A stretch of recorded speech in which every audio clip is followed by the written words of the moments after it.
Apa jadinya jika seorang raja besar tak dimakamkan, tapi justru ditelan lautan demi cinta abadinya? Inilah kisah paling misterius dan menggetarkan dari tanah Jawa, tentang Panembahan Senopati dan perjanjian gaibnya dengan Nyi Roro Kidul. Sebuah cinta yang melampaui batas dunia, takdir, bahkan waktu. Jangan lewatkan detik-detik menghilangnya sang raja tanpa jejak, hanya meninggalkan batu pusaka dan legenda yang terus hidup di Parangkusumo. Apakah ia benar-benar mati, atau kini menjadi penguasa dunia lain? Sebelum kita lanjutkan kisah penuh haru ini, aku mohon keikhlasan sahabat semua untuk menekan tombol like dan subscribe. Semoga kalian semua selalu diberikan kesehatan, umur panjang, dan rezeki yang berlimpah. Mari kita mulai. Di tengah gelapnya malam yang hanya diterangi cahaya bulan sabit yang pucat, suara ombak pantai selatan menggema dengan irama yang berbeda dari biasanya. Suaranya tidak sekadar menghantam karang, melainkan seolah menyuarakan sesuatu yang lebih dalam, bisikan takdir yang terukir oleh ombak dan pasir. Di ujung sebuah batu karang yang menjulang ke laut, berdiri seorang pria tegap dengan tatapan mata penuh keberanian. Pakaiannya yang megah sebagai raja telah dilepas, hanya tersisa kain sederhana yang membungkus tubuhnya. Dialah Sutawijaya, yang kelak dikenal sebagai Panembahan Senopati, pemimpin muda yang baru saja menaklukkan Pajang dan sedang membangun fondasi kerajaan Mataram. Namun malam itu, ia bukan lagi seorang raja dengan pasukan, melainkan manusia biasa yang tengah mencari arah takdirnya. Ia mencari kekuatan yang tak bisa dibeli dengan pedang, melainkan harus diperoleh dari dalam jiwa. Sutawijaya datang ke pantai bukan hanya karena ambisinya, tapi juga kegelisahan yang tak kunjung reda. Perang saudara yang baru usai meninggalkan luka mendalam. Darah rakyat yang tumpah, desa-desa hancur, dan derita para janda serta anak-anak yang kehilangan ayah. Dalam sunyinya, Sutawijaya merasakan beban tahta begitu berat dipikul seorang diri. Ia tahu, kekuatan duniawi saja tak cukup untuk menjaga kerajaan baru yang rapuh ini. Ia butuh kekuatan yang lebih tinggi, bukan dari manusia, tapi dari alam dan roh-roh leluhur. Terutama, dari sosok yang selama ini hanya ada dalam doa dan mitos, penguasa Laut Selatan. Hatinya resah, namun langkahnya mantap. Ia sadar menjadi raja bukan hanya tentang politik dan strategi, tapi juga hubungan dengan dunia gaib. Dalam cerita rakyat yang diwariskan turun-temurun, ada satu nama yang selalu disebut dengan rasa takut dan hormat, Nyi Roro Kidul, Ratu Laut Selatan. Ia bukan sekadar makhluk gaib, melainkan penguasa dimensi lain yang punya kekuatan menentukan hidup dan mati para pemimpin Jawa. Konon, dia bisa mengangkat seseorang menjadi raja agung, tapi juga bisa menjatuhkannya jika perjanjian gaibnya dilanggar. Kecantikan Nyi Roro Kidul digambarkan memukau, tapi tatapannya bisa menembus hingga ke lubuk jiwa terdalam. Nama itu bergetar di hati Sutawijaya, bukan karena takut, melainkan rasa penasaran besar. Ia ingin bertemu, berbicara, dan membuat perjanjian dengannya. Jika harga sebuah kerajaan adalah menjalin ikatan dengan alam gaib, ia siap membayarnya dengan tekad membara. Sutawijaya memulai tapa brata di pantai Parangkusumo. Ia memilih tempat sunyi di antara batu karang dan pasir basah yang terus diterpa ombak. 3 hari 3 malam ia bertahan tanpa makan dan tidur, hanya ditemani desir angin dan mantra-mantra kuno yang terus diucapkannya. Tubuhnya basah oleh air laut yang asin dan dingin hingga memucat, tapi batinnya semakin kuat. Ia tak berbicara pada siapapun, hanya pada semesta, leluhur, dan sosok yang tengah ia panggil dari dasar laut dalam. Setiap gelombang yang datang ia rasakan sebagai pertanda. Ia paham, untuk menyentuh dunia gaib, manusia harus rela melepaskan dunia nyata. Malam ketiga, jiwanya terasa hampir lepas dari raga. Dan saat malam keempat tiba, suasana berubah drastis. Angin yang biasanya kencang tiba-tiba reda, laut yang bergelombang menjadi tenang bagai genangan tanpa riak. Kabut tebal berwarna hijau perlahan turun dari ufuk, menutupi pandangan dan menyelimuti pantai dalam suasana mistis. Udara terasa berat, setiap nafas membawa aroma melati dan garam. Dari tengah buih ombak, muncul sosok perempuan yang tak bisa dijelaskan dengan kata biasa. Rambutnya hitam panjang terurai, kebaya hijaunya berkilau seperti batu zamrud yang memancarkan cahaya gaib. Ia berjalan di atas air tanpa membasahi pasir. Wajahnya sangat menawan, bukan sekadar cantik, tapi memancarkan kewibawaan agung di balik senyumannya. Tanpa perlu bertanya, Sutawijaya tahu bahwa dialah yang telah dipanggil, Sang Ratu. "Aku datang karena panggilan hatimu," ucapnya lembut. Suaranya seperti bisikan dalam dada, menggema dari dalam tubuh Panembahan Senopati, seolah berasal dari detak jantungnya sendiri. Perempuan itu tidak banyak bergerak, tapi kehadirannya memenuhi ruang antara langit dan laut. Aura kekuasaan dan keabadian memancar darinya, membuat ombak menahan napas dan angin berhenti berhembus. Sutawijaya berdiri kaku, terbius oleh kehadiran Sang Ratu. Dalam hatinya ia tahu, yang berdiri di hadapannya bukan makhluk biasa, melainkan perwujudan alam, ratu dari dunia tak kasat mata, penentu takdir, penguasa, dan pemimpin di tanah Jawa. Ia menunduk, bukan karena takut, tapi karena jiwanya diguncang oleh getaran ilahi yang tak bisa dijelaskan.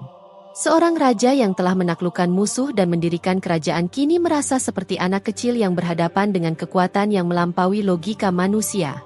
Tubuh perempuan itu melayang di atas tanah, tak pernah menyentuhnya, namun kehadirannya terasa sangat nyata. Tatapannya menembus, menyusuri setiap lapisan pikiran dan niat Sutawijaya. Ia tak berani menyebut sosok itu sebagai jin, dewi, atau setan, karena apa yang dilihatnya melampaui semua itu. Dengan keyakinan mutlak, Sutawijaya tahu bahwa yang berdiri di hadapannya adalah Sang Ratu Laut Selatan. Sosok yang selama ini hanya hidup dalam cerita, doa, dan ketakutan para leluhur. Dengan suara serak karena kelelahan dan emosi yang menyesak, Sutawijaya akhirnya berbicara. "Aku tidak hanya datang untuk meminta kekuatan," katanya jujur sambil menatap mata Sang Ratu yang bersinar seperti zamrud dalam kabut. "Aku ingin kita bersatu dalam perjanjian. Aku membangun kerajaan, dan kau, ratu dari alam gaib, akan menjadi pelindungnya." Kata-kata itu bukan keluar dari mulut manusia biasa, melainkan dari seorang pemimpin yang rela merendahkan diri di hadapan kekuatan semesta. Ia tidak datang dengan senjata atau ancaman, melainkan membawa hati, kerajaannya, dan masa depan rakyatnya. Ia sadar, untuk menjaga kerajaan dari kehancuran dan intrik manusia, ia harus menjalin ikatan dengan kekuatan alam yang tak bisa dibeli dengan kekuasaan duniawi. Senyum Roro Kidul perlahan mengembang, membentuk lengkungan yang sulit ditafsirkan.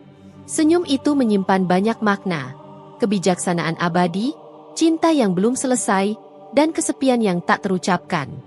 "Jika kita bersatu," ucapnya pelan namun tajam, "kau akan mendapat kekuasaan, mata ramai akan tumbuh dan menghormatimu. Tapi kau juga akan kehilangan sesuatu yang tak bisa kau ambil kembali." Nadanya lembut namun penuh peringatan. Ia tidak menjelaskan apa yang dimaksud. Apakah cinta sejati, ketenangan batin, atau bahkan sebagian dari jiwanya. Ini bukan sekadar perjanjian antara manusia dan makhluk gaib, tapi ikatan antara dua dunia yang tak bisa dipisahkan begitu saja.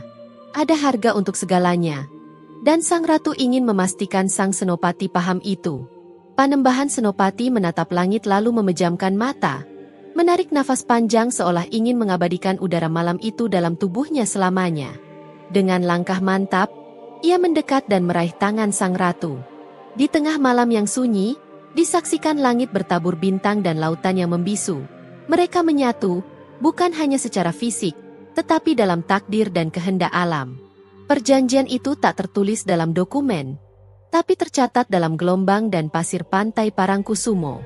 Raga dan takdir mereka menjadi satu, membentuk garis halus dalam sejarah Jawa yang hanya bisa dirasakan oleh mereka yang peka terhadap getar alam. Mataram bangkit bukan hanya karena perang dan strategi, tapi karena ikatan cinta dan kekuatan spiritual yang tak terlukiskan antara Panembahan Senopati dan Nyi Roro Kidul. Sejak malam penyatuan itu, roda sejarah Mataram berputar dengan kecepatan mencengangkan. Wilayah-wilayah kecil yang sebelumnya enggan tunduk mulai menyerah satu persatu tanpa perlawanan berarti. Pasukan Panembahan Senopati seolah memiliki kekuatan tak terlihat, mematahkan lawan sebelum pedang dihunus. Para dukun dan spiritualis mulai berbisik tentang aura gaib yang menyelimuti sang raja. Katanya, ia dilindungi oleh kekuatan dari selatan. Ini bukan sekadar mitos, tapi kekuatan nyata yang terasa dalam setiap pertempuran dan keputusan yang diambilnya. Rakyat menyebutnya Raja Pilihan Langit, Tapi mereka yang peka membaca tanda-tanda alam tahu bahwa Senopati telah menjalin ikatan dengan penguasa Laut Selatan. Namanya kini berkumandang bukan hanya di tanah Mataram, tapi sampai ke pesisir dan lereng pegunungan yang paling jauh. Raja-raja lain mulai menghitung langkahnya dengan hati-hati karena tahu Senopati tidak berjalan sendirian. Namun, di balik kemenangan itu, ada ketidakseimbangan yang mulai terasa.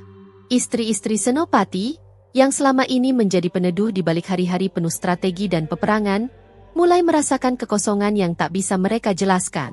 Sang raja hadir di hadapan mereka dengan raga, tapi batinnya seakan melayang entah kemana. Anak-anaknya tumbuh tanpa pelukan penuh kehangatan, karena ayah mereka hadir bukan sepenuhnya dengan jiwa. Tak satu pun berani menuduh atau bertanya, tapi bisikan mulai mengalir dari mulut ke mulut bahwa sang raja menyimpan cinta lain. Cinta yang bukan dari dunia ini. Di balik kemenangan dan kejayaan, istana mulai diliputi dingin yang bukan berasal dari musim, melainkan dari jarak emosional yang kian melebar. Senopati mencintai keluarganya, itu pasti. Namun sebagian dari dirinya telah menjadi milik laut. Setiap kali bulan purnama menyapa langit malam dengan sinarnya yang bulat sempurna, Senopati diam-diam meninggalkan istana. Ia memerintahkan para prajuritnya untuk berhenti di batas tertentu, agar tidak mengikuti langkahnya. Ia berjalan sendiri ke arah selatan, menuju Parangkusumo, pantai sakral tempat segalanya bermula. Tak seorang pun tahu dengan pasti apa yang terjadi di sana, kecuali desir angin dan riuh ombak yang menjadi saksi bisu. Di antara kabut dan gelombang malam, ia kembali bertemu dengan sang ratu. Tidak ada upacara, tak ada pengawal. Hanya dua jiwa dari dunia berbeda, terhubung oleh janji dan hasrat yang tak bisa dipisahkan oleh waktu. Bagi rakyat, ini adalah misteri. Bagi prajuritnya, sebuah rahasia. Namun bagi Senopati, ini adalah panggilan hati yang tak bisa ditolak. Pertemuan mereka bukan sekadar pelipur rindu yang terpisah oleh jarak dan waktu, tetapi juga ruang perundingan yang melampaui dunia nyata. Dalam pelukan sang ratu, Senopati membisikkan rencana ekspedisi perang dan perundingan damai. Nyi Roro Kidul bukan sekadar kekasih. Dia juga penasehat spiritual, pemberi petunjuk, bahkan kadang penentu arah sejarah. Dari bibirnya mengalir ramalan tentang keturunan Senopati yang kelak akan menjadi raja besar, tentang musuh yang datang dari barat, dan tentang kekuatan gaib yang harus dijaga melalui ritual-ritual tertentu. Setiap kata darinya adalah wewangian laut dan nubuat yang tak pernah salah. Dunia hanya melihat Senopati sebagai raja bijak, tetapi hanya dia yang tahu sebagian kebijaksanaannya bersumber dari kerajaan yang tak bisa dilihat manusia biasa. Waktu terus berjalan. Panembahan Senopati, seperti manusia lain, mulai menua. Rambut hitamnya perlahan berubah menjadi perak, dan langkahnya tak lagi setegas dulu. Namun setiap kali ia kembali dari Parangkusumo, orang-orang melihat perubahan yang tak bisa dijelaskan. Kerut wajahnya memudar, matanya kembali bersinar tajam, dan tubuhnya kembali tegap seperti pemuda, seolah waktu enggan menyentuhnya. Ada yang menyebutnya anugerah leluhur, ada pula yang mengatakan hasil ilmu tinggi. Namun kenyataannya, setiap pertemuan dengan Nyi Roro Kidul seolah mengembalikan sebagian jiwa mudanya. Ia menjalani dua kehidupan, satu sebagai manusia fana yang menua di istana, dan satu lagi sebagai kekasih abadi di dunia gaib, di mana waktu hanyalah ilusi. Dalam dua dunia itulah Senopati hidup, dan diam-diam mulai bertanya dalam hati, dunia manakah yang benar-benar miliknya? Namun takdir adalah hukum alam yang bahkan kekuatan gaib pun tak bisa membatalkannya. Di usia senjanya, Panembahan Senopati mulai merasakan tubuhnya melemah. Penyakit datang diam-diam menyusup melalui sendi-sendi yang dulu kokoh menunggang kuda dan memimpin perang. Para tabib istana mencoba segala ramuan dari jamu paling langka hingga doa-doa para resi, namun tak satu pun mampu menahan takdir. Senopati tahu waktunya sudah dekat, tapi ia tak ingin akhir hidupnya di atas kasur istana, disaksikan tangis keluarga dan suara gamelan pelan kematian. Ia ingin kembali ke tempat yang telah mengubah nasibnya. Maka ia memanggil para abdi setia dan memerintahkan mereka membawanya ke Parangkusumo, tempat pertama ia bertemu sang ratu, di mana kisah cintanya dengan alam semesta dimulai. Di antara semilir angin senja dan suara ombak yang tak henti mencium pasir, Senopati duduk bersila menghadap lautan. Matanya tak lagi tajam seperti dulu, namun terpancar cahaya tenang, penerimaan terhadap akhir yang baginya bukan kematian, melainkan peralihan. Tubuhnya lemah, tapi jiwanya menguat. Ia memandangi garis cakrawala yang memudar dalam semburat jingga, lalu dengan suara nyaris tak terdengar bertanya ke arah lautan, "Apakah waktuku sudah habis?" Kalimat itu tak dimaksudkan untuk siapapun secara khusus, tapi semesta mendengarnya. Ombak seketika melambat, angin berbisik di sela dedaunan pandan laut, dan waktu seperti berhenti sejenak menunggu jawaban dari kekasih yang berasal dari dunia lain. Kabut hijau perlahan muncul dari permukaan air, membentuk lingkaran cahaya seperti gerbang menuju dimensi tak terlihat. Dari pusaran buih muncul sosok yang tak berubah oleh waktu. Nyi Roro Kidul, Sang Ratu Laut Selatan. Masih secantik malam ketika mereka pertama kali bertemu, tanpa jejak usia di wajahnya, hanya ketenangan abadi. Ia melangkah di atas air, seolah menari, mendekati Senopati dengan langkah lembut penuh makna. "Tidak ada waktu di kerajaanku," bisiknya pelan, namun cukup kuat untuk menggema dalam relung hati. "Kau hanya akan berpindah tempat, bukan pergi." Kalimat itu menenangkan, sekaligus menggetarkan jiwa Senopati. Ia tersenyum tipis, bukan senyum seorang manusia yang menghadapi kematian, melainkan senyum kekasih yang tahu akan bertemu cinta sejatinya. Malam itu, langit mendadak gelap tanpa awan, ombak naik tanpa suara, menggulung lembut tubuh sang panembahan. Para abdi yang menunggu dari kejauhan hanya bisa menyaksikan air laut menelan raja mereka tanpa jejak. Tidak ada jeritan, tidak ada upacara, hanya keheningan suci yang menyelimuti seluruh pantai. Keesokan paginya, saat matahari menyapu embun, para pengiring menemukan sebuah batu besar di tempat Senopati terakhir duduk. Batu itu berdiri tegak seperti pusara menghadap ke laut, menjadi penanda perjanjian antara manusia dan yang gaib. Tak ada jenazah, tak ada tangis. Hanya keyakinan yang mengakar dalam budaya Jawa, bahwa panembahan Senopati tidak mati.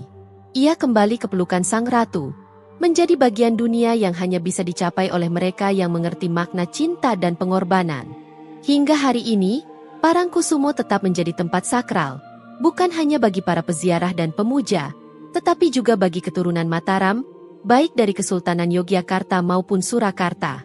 Setiap raja baru datang ke sana, melakukan ritual labuhan, mempersembahkan sesaji ke laut, dan bersujud di pasir yang dulu disentuh kaki leluhur mereka. Mereka tidak hanya datang untuk menghormati arwah panembahan Senopati, tetapi juga untuk menjaga perjanjian tua. Perjanjian antara darah manusia dan roh penguasa laut, antara kekuasaan dan pengabdian, antara cinta dan dunia gaib. Parangkusumo bukan sekadar pantai, melainkan nadi hubungan spiritual yang telah menenun sejarah Jawa selama berabad-abad. Dalam setiap desir ombak yang mencium batu pusara itu, terdengar bisikan abadi, kisah cinta seorang raja dan ratunya yang tak lekang oleh waktu. Terima kasih telah menonton, dan jangan lupa untuk mendukung saluran ini dengan menekan tombol subscribe, like dan share video ini, agar semakin banyak orang yang bisa menikmati cerita-cerita menarik lainnya. Sampai jumpa di cerita berikutnya.